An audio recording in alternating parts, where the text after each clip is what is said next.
Good morning students. कल हमने बात की थी मेथड्स ऑफ टीचिंग मैथमेटिक्स में। मेथड्स और अप्रोचेस के अंडर 3 मेथड्स किए थे हमने। आज हम और 3 मेथड करेंगे। सो आइए बात करते हैं first of all inductive method की। मतलब ये है आपकी आगमन विधि। जैसे नाम से पता चल रहा है आगमन। आगमन का मतलब हमने किसी चीज़ की तरफ को जाना, डिस्कवर करना है कोई चीज़ को, ठीक है ना। तो आगमन विधि में क्या आया, जो आगमन विधि है वो अनुभवों, प्रयोग और उदाहरणों का विस्तृत अध्ययन करके नियम बनाने की विधि है। मीन्स इसमें हम एग्जाम्पल फॉलो करके किसी रूल तक पहुंचते हैं, ठीक है। It is based on induction, ये इंडक्शन पे बेस्ड है, ठीक है। Induction means proving the universal truth और theorem by showing that if it is true in any particular case. Induction का मतलब क्या है कि जो भी हमारे यूनिवर्सल ट्रूथ है, ठीक है ना, और जो थ्योरम्स है उसको प्रूव करना, और ये शो करके कि वो एक पर्टिकुलर केस, किसी एक पर्टिकुलर केस में उसको अप्लाई करना और सिद्ध करना कि ये उस पर्टिकुलर केस में ट्रू है या नहीं है। The rules and formula are established after extensive study of experiences, experiments and example.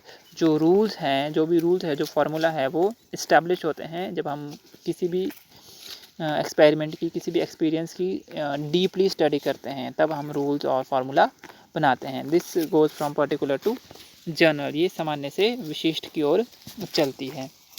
Steps क्या है? प्रेजेंटेशन ऑफ स्पेसिफिक एग्जांपल, कि जो हमारे विशिष्ट जो उदाहरण है उसको प्रस्तुत करना। ऑब्जर्वेशन, मूल्यांकन करना, अवलोकन करना। जनरलाइजेशन, फिर उसको जनरलाइज करना। और टेस्टिंग और वेरिफिकेशन, फिर उसको टेस्ट करना और उसको वेरीफाई करना, ठीक है। उसके बाद आता है एप्लीकेशन ऑफ इंडक्टिव मेथड, आगमन विधि की जो आप बोल सकते हो कि कहाँ कहाँ प्रयोग होते हैं ये।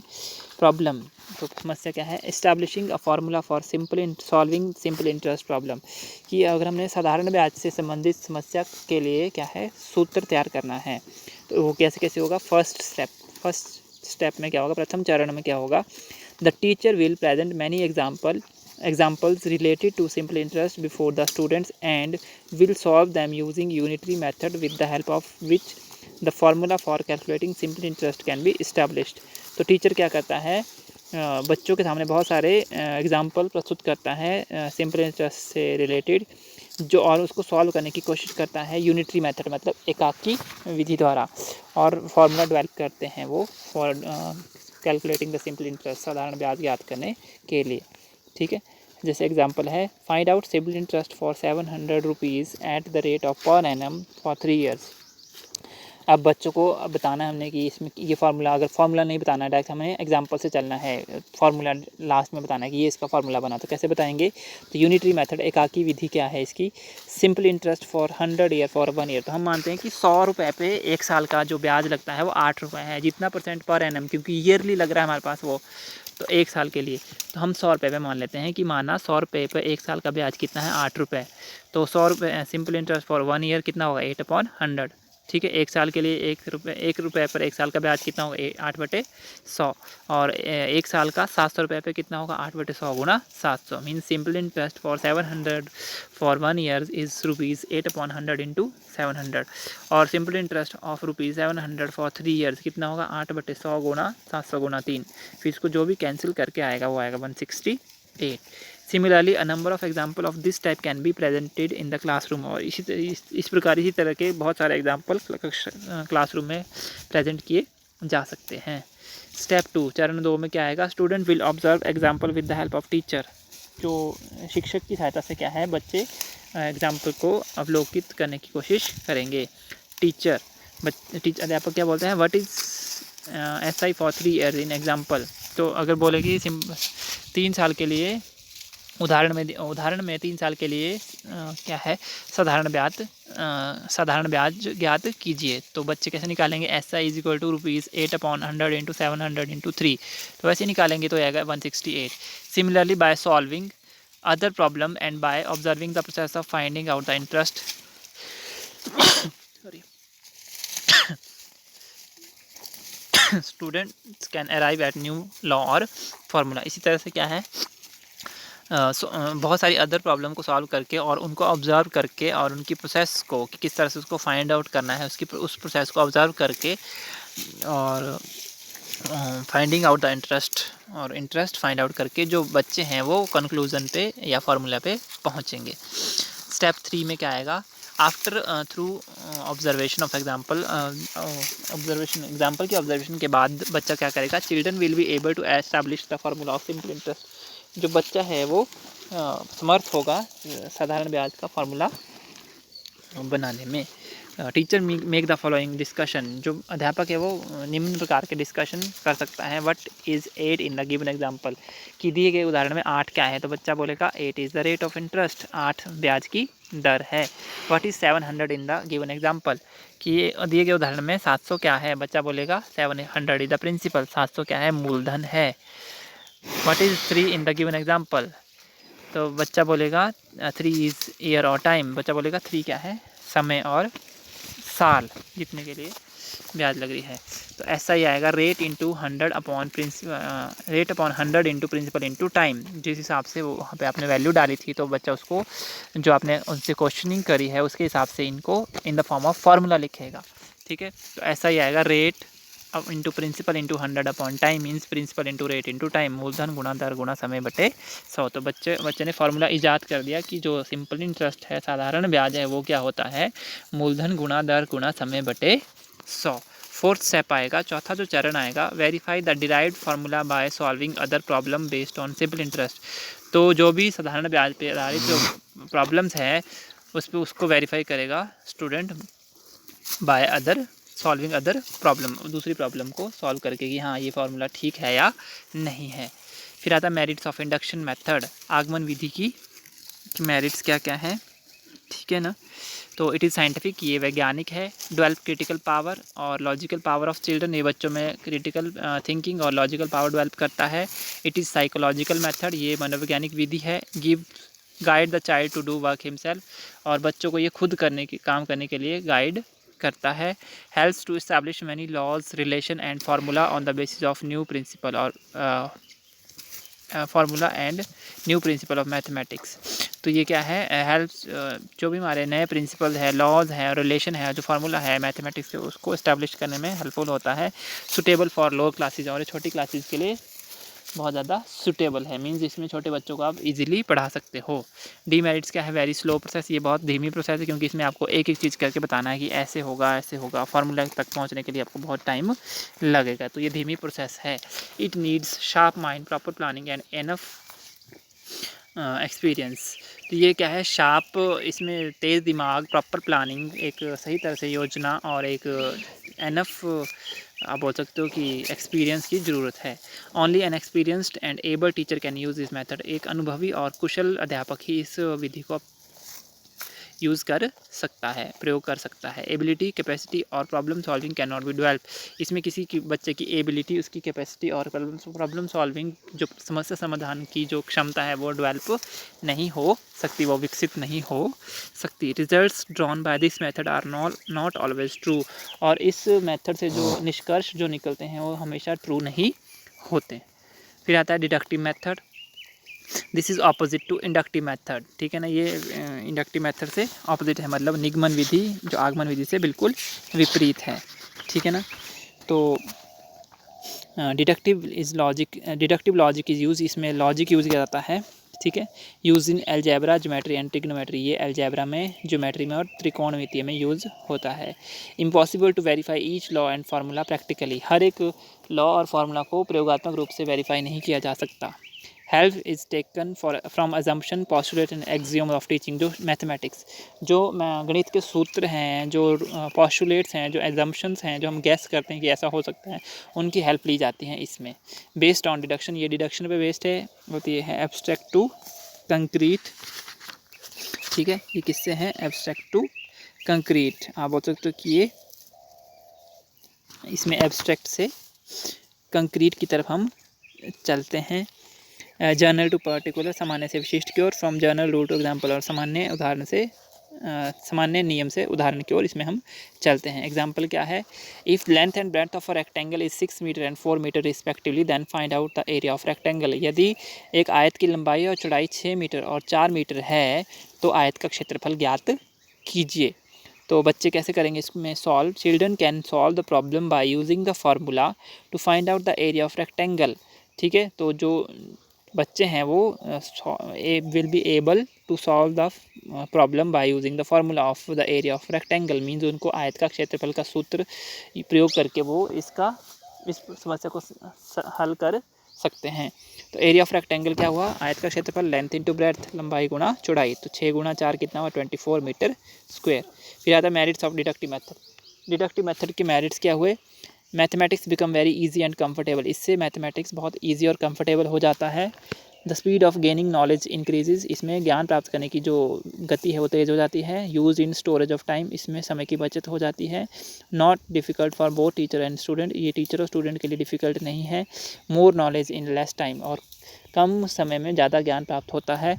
Laws principle and formulas can be easily checked, और इसमें कोई भी लॉ, कोई भी प्रिंसिपल, कोई भी फार्मूला है उसको ईजिली आप चेक कर सकते हैं। Do the exercise quickly and easily, और इसमें एक्सरसाइज को ईजिली और क्विकली आप कर सकते हो। Short as well as practical, ये लघु और प्रयोगात्मक है। Limitation of deductive method not in psychological principle, ये मनोवैज्ञानिक सिद्धांतों पर आधारित नहीं है। स्टूडेंट्स वर्क लाइक मशीन, इसमें जो बच्चा है मशीन की तरह काम करता है क्योंकि उसके ऊपर थोपा जाता है सब कुछ, ठीक है, कि आपने ऐसे करना है। नॉलेज गेंड इज़ अनस्टेबल, इसमें नॉलेज जो है वो स्थायी नहीं रहती है, जो ज्ञान है वो स्थायी नहीं, अस्थायी है, क्योंकि बच्चों को इसमें नियम नहीं बताए जाते हैं। सीधा बताया जाता है कि ये आपका फार्मूला है, मतलब उदाहरण नहीं बताया जाता, सीधा बताया जाता है कि ये नियम है, इस नियम को फॉलो करके चलो, ठीक है। तो उसको रटना ही पड़ता है, कोई भी फार्मूला है, कोई भी लॉ है, उसको रटना पड़ता है। तो ये क्या है? स्टेबल नहीं है, और वो कुछ टाइम बाद वॉश भी हो सकता है। हाँ, अगर आप एग्जाम्पल से बच्चों को बताते हो, जैसे इंडक्टिव में पढ़ाया, तो वहाँ पे जो नॉलेज है वो सस्टेनेबल है, परमानेंट बोल सकते हो आप उसको। No scope for developing power like logical thinking and investigation, इसमें किसी भी चीज़ की खोज करने की, किसी भी सोचने की, और जो तार्किक ज्ञान की जो पावर है वो विकसित नहीं होती। This is not suitable for lower classes, ये छोटे बच्चों के लिए कभी भी एप्लीकेबल नहीं हो सकता। Teaching learning process become uninteresting and dull, इसमें जो शिक्षण अधिगम प्रक्रिया है वो डल, बोरिंग हो जाती है। Difference between inductive and deductive method, आप बोल सकते हो कि आगमन और निगमन विधि में क्या अंतर है। तो it goes from particular to general, ये सामान्य से विशिष्ट की ओर चलता है, या सॉरी विशिष्ट से सामान्य की ओर, और जो डिडक्टिव है जनरल टू पर्टिकुलर, सामान्य से विशिष्ट की ओर। हैबिट ऑफ डिस्कवरी, इसमें खोज करने की जो आदत है वो विकसित होती है, इसमें नहीं होती है discovery. Method of teaching, best method of teaching, ये जो इंडक्टिव आगमन विधि है वो टीचिंग की, शिक्षण की बहुत अच्छी प्रक्रिया है, और ये लर्निंग की बेस्ट मेथड ऑफ लर्निंग, और ये अधिगम की बहुत अच्छी विधि है। सुटेबल फॉर लोअर क्लासेस, मैंने इसको बताया आपकी छोटी क्लासों के लिए सुटेबल है, ये बड़ी क्लासों के लिए सुटेबल है। Develop self confidence and self reliance, आत्मविश्वास और आप इसमें बोल सकते हो कि सेल्फ रिलायंस जो है आपका, आत्मनिर्भरता का विकास होता है, इसमें नहीं होता है ऐसा कुछ भी। डिस्कवरी ऑफ न्यू नॉलेज, इसमें नए ज्ञान की डिस्कवरी होती है। Use the previous knowledge gained by other, या use the knowledge gained by, इसमें हम दूसरों की नॉलेज जो प्राप्त की हुई है उसको यूज़ करते हैं, ठीक है। उसके बाद आता है साइंटिफिक मेथड, ये मनोवैज्ञानिक वैज्ञानिक मेथड है, ये दिस इज़ नॉट साइंटिफिक, ये वैज्ञानिक नहीं है। डेवलप साइंटिफिक एटीट्यूड, ये वैज्ञानिक दृष्टिकोण पैदा करता है, ये मनोवैज्ञानिक दृष्टिकोण पैदा नहीं, ये वैज्ञानिक दृष्टिकोण पैदा नहीं करता। Emphasis on original and creative work, ये ओरिजिनल और क्रिएटिव वर्क पर, रचनात्मक कार्य पे ज़्यादा बल देता है, ये समस्या समाधान पे ज़्यादा बल देता है। It emphasis on problem solving. Teaching learning process become interesting, इसमें शिक्षण अधिगम प्रक्रिया रुचिकर बन जाती है, और इसमें बोर हो जाती है, डल बन जाती है, मतलब अरुचिकर होती है। स्लो मेथड, ये धीमी विधि है, और ये फास्ट मेथड ये तीव्र विधि है। साइकोलॉजिकल मेथड, ये मनोवैज्ञानिक विधि है, ये अनसाइकोलॉजिकल मेथड मतलब मनोवैज्ञानिक विधि नहीं है। अंडरस्टैंडिंग सेंटर्ड, ये समझ केंद्रित है, और ये मेमोरी सेंटर्ड, ये बोल सकते हो कि मेमोरी से संबंधित है या केंद्रित है। फिर आता है एनालिटिक मेथड। एनालिटिक मेथड में मतलब आपका आ गया, एनालिटिक मेथड में आपका आ गया जी विश्लेषण विधि। जैसे नाम से पता चल रहा है, the analytic means to derive from, the analytic word is, ये वर्ड होगा, वर्ल्ड नहीं होगा। The word analytic is derived from the word analysis which means breaking up और separate things that are together, इसमें एल लगा होगा वो आपने नहीं लिखना है, वर्ड होगा ये, ठीक है ना। तो word analytic is derived from the word analysis which means breaking up और separate things that are together. ठीक है, तो इसमें विश्लेषण का मतलब कि आपने जो चीज़ें, ये जो विश्लेषण शब्द है वो डिराइव हुआ है एनालिसिस विश्लेषण शब्द से, जिसका मतलब है ब्रेकिंग अप, तोड़ना, और ऐसी चीज़ें जो इकट्ठी होगी उनको अलग करना। Analysis start with what we have to find out and traces the connection between it and the data। तो एनालिसिस जो है वो स्टार्ट होता है कि हमें क्या निकालना है और जो हमें ट्रेस करना है किसी चीज़ को, कि उनके बीच में जो एक आइडिया हो और जो ट्रेसिस एंड हमें क्या निकालना है और जो डाटा है उसमें क्या कनेक्शन है उसको ट्रेस आउट करना। Proceed the unknown to unknown, ये अज्ञात से ज्ञात की ओर चलता है। फ्रॉम कंक्लूजन टू हाइपोथेसिस, निष्कर्ष से परिकल्पना की तरफ चलता है। In this method we start from what is to be determine and what is to be proved. इसमें हम कहाँ से शुरू होते हैं कि हमें क्या ज्ञात करना है और हमें क्या प्रूफ सिद्ध करना है। It is also called method of discovery, और ये खोज की विधि भी से कहा जाता है। Use in the following condition, किस कंडीशन में ये यूज़ होता है? टू प्रूव एनी थ्योरम, किसी थ्योरम को सिद्ध करना। When construction work is to be done in the geometry, अगर हमने ज्योमेट्री में कोई भी रचनात्मक कार्य करना है, कोई चीज़ बनानी है, तो वहाँ भी यूज़ होता है ये। To find out the solution of arithmetic problem, और जो भी मैथमेटिकल समस्याएं हैं, जो भी गणित से संबंधित समस्याएं हैं, उसको सॉल्व करने के लिए भी ये यूज़ होता है। Application of analytic method in algebra में विश्लेषण विधि का प्रयोग। अब इसमें लिखा है, इफ़ एग्जाम्पल में लिखा है, if A upon B is equal to C upon D, then prove that A C plus 4b square whole upon B C. ये पूरे टोटल के अपॉन में बी सी है, ठीक है ना, not 4b square upon B C. ये है A C plus 4b square, total क्या आएगा नीचे B C, is equal to C square plus 4b D total D C. तो सोल्यूशन में क्या आएगा? To proving this using analytic method begins from the unknown. तो हम अननोन से चलते हैं, क्योंकि हमें ये तो गिवन है if A upon B is equal to C upon D. तो हमने बताया था कि अननोन से नोन की तरफ जाता है ये, तो हम राइट हैंड साइड को लेंगे। तो हम राइट हैंड साइड ले ली, इसमें आपका बी सी, देखो सी दोनों तरफ है तो सी से सी कैंसिल कर सकते हो आप। उसके बाद आपने क्या कर दिया, बी से उधर को क्रॉस मल्टीप्लाई हो जाएगा और डी से इधर, ठीक है। उसके बाद ये आपका डी इधर आ जाएगा और सी बी उधर चला गया। फिर आपने अंदर मल्टीप्लाई करके आपने इसमें क्या कर दिया, 4db स्क्वायर, 4db स्क्वायर ये कट गया, तो ये आपके बचा D A C is equal to B C square. इसमें सिमिलर टर्म कट गई, तो आपने क्या किया, यहाँ से सी से एक सी कट गया और क्या बचा, D A is equal to B C, और A upon B is equal to D C upon D. तो आपका प्रूव हो गया वो, ठीक है। This type of solution of the problem can be easily obtain by analysis, mean आपने इसको तोड़ के सॉल्व किया प्रॉब्लम को। फिर एडवांटेजेस क्या है, इसके लाभ क्या हैं? बेस्ड ऑन साइकोलॉजिकल प्रिंसिपल, ये भी मनोवैज्ञानिक सिद्धांतों पर आधारित है। एक्सप्लेनेटरी प्रोसीजर, ये इसमें क्या है, जो प्रोसीजर है वो एक्सप्लेनेटरी है। Creates creativity and originality in the child, ये बच्चों में क्रिएटिविटी और ओरिजिनलिटी पैदा करती है। Develops analytic and reasoning power, ये संश्लेषण और तर्क की जो पावर है उसको डेवलप करती है। डेवलप साइंटिफिक एटीट्यूड, बच्चों में वैज्ञानिक दृष्टिकोण पैदा करती है ये। Analysis is the process of thinking, और जो एनालिसिस है वो एक सोचने की प्रक्रिया है। इसमें भी बच्चों में सेल्फ कॉन्फिडेंस डेवलप होता है, उसमें लॉजिकल एबिलिटी डेवलप होती है।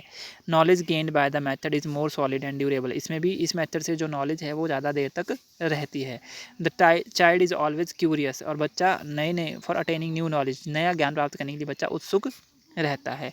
Formative method and based on inductive reasoning, ये फॉर्मेटिव मेथड है और based on inductive reasoning. Demerits क्या है इसके? दिस इज़ लेंथी मेथड, ये बहुत ज़्यादा लेंथी मेथड है। This is not possible to acquire speed and efficiency, कोई भी स्पीड और एफिशिएंसी हमने एक्वायर करनी है उसके लिए ये पॉसिबल नहीं है। Every teacher can use this method successfully, और हर एक टीचर इस मेथड को सक्सेसफुली यूज़ कर सकता है। Whole syllabus can not complete in certain period, और इसमें सारा सिलेबस किसी एक निश्चित समय में पूरा नहीं किया जा सकता। Analytic method is possible only when we have knowledge of known fact and unknown conclusion. तो एनालिटिक मेथड तभी यूज़ किया जा सकता है जब हमें नॉलेज होगी कि ज्ञात क्या है हमारे पास, और हमें अननोन कंक्लूजन के बारे में पता होगा। सिंथेसिस मेथड, अब आता है संश्लेषण विधि। अब ये उसका उल्टा है, reverse of the analytic method, उसमें हमने तोड़ा था, अब इसमें क्या करेंगे, synthesis means to join the separate parts, इसमें हम जोड़ेंगे, छोटे छोटे पार्ट्स से मिल के कोई चीज़ बनाएंगे। This proceed from known to unknown, वो अननोन से नोन की तरफ चला था, ये नोन से अननोन की तरफ, और वो कंक्लूजन से हाइपोथेसिस की तरफ को चला था, ये हाइपोथेसिस से चलेगा और end up with the conclusion, और निष्कर्ष पे ये खत्म हो जाएगा। Method of formulation, recording and presenting concisely the discovered solution of omitting the trial and error. ठीक है, ये मेथड ऑफ फॉर्मेटिंग रिकॉर्डिंग, इसमें मेथड किसी चीज़ को फॉर्मुलेट करना, रिकॉर्ड करना और प्रेजेंट करना इन the concise form and omitting the trial and error. और ओमिट का मतलब कि ट्रायल और गलती और आप बोल सकते हो कि ट्राई इसमें करेंगे हम, उसको ये छोड़ देता है, नेगलेक्ट करता है। ओमिटिंग का मतलब नेगलेक्ट करता है। Synthesis lead to rote memory and doing by mere. ठीक है, इसमें रोट मेमोरी और डूइंग बाय मियर का मतलब कम करना, कम करके सीखना। ठीक है ना, synthesis leads to rote memory. तो सिंथेसिस क्या है, मतलब संश्लेषण जो है वो रोट मेमोरी मतलब रटने की प्रक्रिया, रटने के लिए, रटने को ये ज़्यादा सिंथेसिस वो करती है कि इसमें रटते हैं कोई भी चीज़ को। ठीक है, उसके बाद आता है methods of formulation. synthesis without analysis is dogmatic but synthesis is offer analysis is placed in the classroom। उसके बाद आता है application of synthesis method in the mathematics. तो ये वही एग्जांपल आपका फिर से आ गया। ठीक है, तो इसमें आपने क्या करना है, फ्रॉम नोन टू, इसमें हम लेफ्ट हैंड साइड को लेके राइट हैंड साइड प्रूव करेंगे। तो हमने क्या ले लिया, जैसे हमने वहाँ पे सेम उसमें राइट हैंड साइड ली थी, अननोन लिया था, नोन तक पहुँचे थे। अब इसमें हम नोन से चलेंगे, अननोन तक पहुँचेंगे। ठीक है, तो इसमें हमने क्या लिया, we know that A upon B is equal to C upon D. Same example, इसमें हम क्या किया, adding 4b upon C both side. इसमें अपनी तरफ से हमने दोनों तरफ लेफ्ट हैंड साइड में भी राइट हैंड साइड में 4b अपॉन सी ऐड कर दिया। तो जैसा आपको दिख रहा है, A upon B plus 4b upon C is equal to C upon D plus 4b upon C. उसके बाद आपने लेफ्ट में भी एलसीएम ले लिया, बी सी एलसीएम आ गया, तो यह है A C plus 4b square. ठीक है, आपको एलसीएम लेना आता है तो आपका लेफ्ट हैंड साइड और राइट हैंड साइड क्या हो गया, प्रूफ हो गया। तो आप देख सकते हो कि ये आपका प्रूफ हो गया। तो मेरिट इसमें देखो, इसमें आपका ज़्यादा टाइम नहीं लगा ज़्यादा टाइम इस क्वेश्चन को सॉल्व करने के लिए, लेकिन हम उस वाले पहले वाले में हमें इस क्वेश्चन को सॉल्व करने में बहुत ज़्यादा टाइम लग गया था। तो it is short and quick method, ये लघु और तेज मेथड बोल सकते हो आप इसको। It glorifies the memory of the child, ये बच्चे की मेमोरी को ग्लोरीफाई करता है। It formulates records and present concisely the discovered fact. तो ये फॉर्मुलेट रिकॉर्ड करता है और प्रेजेंट करता है जो भी discovered fact in the concise way. ठीक है, it omits trial and error like in the analysis, और जो भी हमारे ट्रायल और एरर लाइक एनालिसिस एरर्स है एनालिसिस में, इसको ये नेगलेक्ट करता है, ओमिट करता है। ठीक है, उसके बाद आता है the solution is in the concise form. जो सोल्यूशन है वो कंसाइज फॉर्म में आता है, संक्षिप्त फॉर्म में आता है। जैसे आपको दिख रहा था कि आपने जल्दी से निकाल दिया इसको और छोटे उसमें निकला, ये मतलब स्टेप्स कम लगे। इट इज़ इन्फॉर्मेटिव मेथड, ये इन्फॉर्मेटिव मेथड है। इट टेक्स लेस टाइम, और ये टाइम कम लेता है। डीमेरिट्स क्या है, नो स्कोप ऑफ डिस्कवरी, क्योंकि इसमें हम रोट मेमोराइजेशन पे ही चल रहे हैं तो डिस्कवरी की कोई स्कोप नहीं है। It leads to rote memory, ये रोट मेमोरी पे वेस्ट है। It creates many doubts in the mind of the child, और ये बच्चों के दिमाग में बहुत ज़्यादा डाउट्स क्रिएट करता है। It does not give full satisfaction of the child, और बच्चों को ये फुली सेटिस्फाई नहीं करता है कि ये चीज़ कैसे हुई कैसे नहीं हुई। No opportunity for developing thinking, reasoning and other mental abilities, और जो भी डेवलपिंग जो भी हमारी थिंकिंग पावर है, रीजनिंग पावर है, जो भी अदर मेंटल एबिलिटीज़ है वो डेवलप नहीं होती। Difference between analytic and synthetic method, विश्लेषण और संश्लेषण विधि में अंतर। जैसे मैंने आपको बताया था कि एक में हम नोन टू अननोन चले थे, एक में नोन टू अननोन।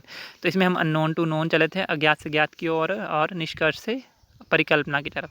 विश्लेषण में हम चले हैं, विश्लेषण में हम चले थे अज्ञात से ज्ञात की ओर और निष्कर्ष से परिकल्पना की तरफ, और संश्लेषण में ज्ञात से अज्ञात और परिकल्पना से निष्कर्ष की ओर। बेस्ड ऑन इंडक्टिव रीजनिंग, ये इंडक्टिव रीजनिंग पे है, और ये डिडक्टिव, ये आगमन तर्क पे है, और ये निगमन तर्क पे है। बेस्ड ऑन ह्यूरिस्टिक अप्रोच, ये है अनुसंधान अप्रोच पे बेस्ड है, not on heuristic approach. It is laborious, ये बहुत ज़्यादा लेबोरियस है, और लेंथी मेथड, ये बहुत ज़्यादा लेंथी है, ये शॉर्ट और क्विक है। Development of self confidence and self reliance, इसमें बच्चा self confidence self Reliance develop करता है, इसमें नहीं होता है ऐसा कुछ भी। Development of intelligent ability, intellectual ability, जो भी बच्चे की इंटेलेक्चुअल एबिलिटी है वो सारी डेवलप होती है, इसमें बच्चे का ऐसा कुछ भी नहीं होता है। साइकोलॉजिकल इन नेचर, ये मनोवैज्ञानिक है, ये अनसाइकोलॉजिकल है। इट इज़ साइंटिफिक अप्रोच, ये साइंटिफिक नहीं है। It is formative method, it is and informative, ये फॉर्मेटिव है, ये इन्फॉर्मेटिव है, ये किसी चीज़ की फॉर्मेशन बता रहा है कि कैसे बन रहा है, ये फॉर्मेशन नहीं बता रहा है। डेवलप्स ओरिजिनलिटी, इसमें ओरिजिनलिटी और क्रिएटिविटी विद रीजनिंग डेवलप होती है, इसमें सिर्फ मेमोराइजेशन पे ही बल दिया जाता है। Leads to discovery, it not the leads to discovery. Proof can be easily recollected it if forgotten, इसमें हम प्रूफ को ईजिली रिकोलेक्ट कर सकते हैं अगर भूल जाते हैं। इसमें once forgotten proof can not be recollected, और इसमें जब हम प्रूफ भूल गए तो उसको रिकोलेक्ट नहीं कर सकते।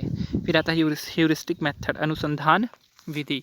The word heuristic is derived from to be the originated और to be originated from the Greek word heurisko which means I find out. तो जो ह्यूरिस्टिक अनुसंधान है वो ग्रीक वर्ड से निकला है ह्यूरिस्को, जिसका मतलब है आई फाइंड आउट, मैंने निकाल लिया या मैंने प्राप्त कर लिया, बोल सकते हो कि मैंने खोज लिया, ये बोल सकते हो आप। The founder was professor Henry Edward AIIMS या आर्मस्ट्रॉन्ग, इसमें इसको किसने बनाया था? प्रोफेसर हेनरी एडवर्ड आर्मस्ट्रॉन्ग ने। Students work like researcher and solve the problem, इसमें बच्चा जो है शोधकर्ता की तरह काम करता है और प्रॉब्लम को सॉल्व करता है। It develop scientific and mathematical attitude, ये बच्चों में वैज्ञानिक और जो गणितीय अभिवृत्ति है वो विकसित करता है। एग्जाम्पल क्या है? The population of a city is 50,000 per year, then find out the population of city after 2 years। तो सोल्यूशन क्या होगा? Teacher will tell the student to repeat this question many times and will tell them to find out the solution with the help of suitable research question and he will encourage them for finding the correct answer. तो teacher इसमें क्या है, बार बार बच्चों को बोला कि आपने question को बार बार पढ़ना है और इसमें ये कोशिश करना है कि हमें क्या फाइंड आउट इसमें करना है। The question asked by the teacher and expected answer given by the student are listed in the following table. जो टीचर ने क्वेश्चन पूछे हैं और जो स्टूडेंट से वो आंसर एक्सपेक्ट कर रहा है वो टेबल में आपको बताता हूँ मैं। Question asked by the student, teacher, अध्यापक द्वारा पूछे गए प्रश्न। Expected answer given bye student, और जो बच्चों से हमने प्रश्न एक्सपेक्ट किए, आंसर एक्सपेक्ट किए, वो क्या है? What has to be calculated in the given question, तो वो बच्चे बोलेंगे population of city after 2 years, कि इस प्रश्न में हमें क्या निकालना है, क्या ज्ञात करना है। बच्चे बोलेंगे जनसंख्या, शहर की जनसंख्या 2 साल बाद। How can B find out this, हम इसको कैसे ज्ञात कर सकते हैं? तो बच्चे बोलेंगे first we have to find population after 1 year, तो पहले हमें सबसे पहले 1 साल बाद जनसंख्या ज्ञात करनी है। What is percentage increase in the population of every year, तो बच्चा बोलेगा 4% increase per year. How can we find population at the end of first year, तो अगर हम कि फर्स्ट ईयर के पहले साल के अंत में हम पॉपुलेशन कैसे ज्ञात कर सकते हैं? तो बच्चा बोलेगा कि the student can find that increase in population at the first year is 50,000 into 4/100, तो यह आएगा 2,000। इन दिस वे, फिफ्थ आएगा, in this way what will be the total population in the first year, तो total population क्या आएगी? 50,000 plus 2,000, कितना आएगा? 52,000। Population increase for second year can be calculated on which figure, तो किस figure पे base पे आप कर सकते हो? Student tell the population increase for second year can be calculated on 52,000 को लेके हम चलेंगे। How can be calculate this increase, तो कैसे करेंगे? तो इसमें वही होगा 52,000 मल्टीप्लाई 4 इंटू अपॉन 100, तो ये आएगा 2080। Now how to calculate the projection at the end of second year, और हमें population at the end of second year के दूसरे साल के अंत में जनसंख्या कैसे निकालनी है? Student will be able to understand that population of 2 years will be, जो दोनों सालों की, जो स्टूडेंट को ये समझ आएगा कि जो 2 साल की पॉपुलेशन है वो कैसे आएगी? 52,000 प्लस 2,080 आएगा 54,080। तो book should be written on heuristic line, तो जो बुक्स हैं वो ह्यूरिस्टिक लाइन्स पे बेस्ड होनी चाहिए। मेरिट्स ऑफ ह्यूरिस्टिक मेथड, अनुसंधान जो विधि है उसके क्या मेरिट है? साइकोलॉजिकल है ये भी, ठीक है, मनोवैज्ञानिक है। Develop self confidence, self reliance and scientific attitude, ठीक है, ये सब वैसे ही है। Develop ability to observe, spirit of inquiry and solve the problem. Competition and awakening increase in the children, contemplation and awakening increase in the children. The knowledge obtained by this method is more stable, इसमें भी बच्चों को जो ज्ञान प्राप्त होता है वो स्टेबल होता है।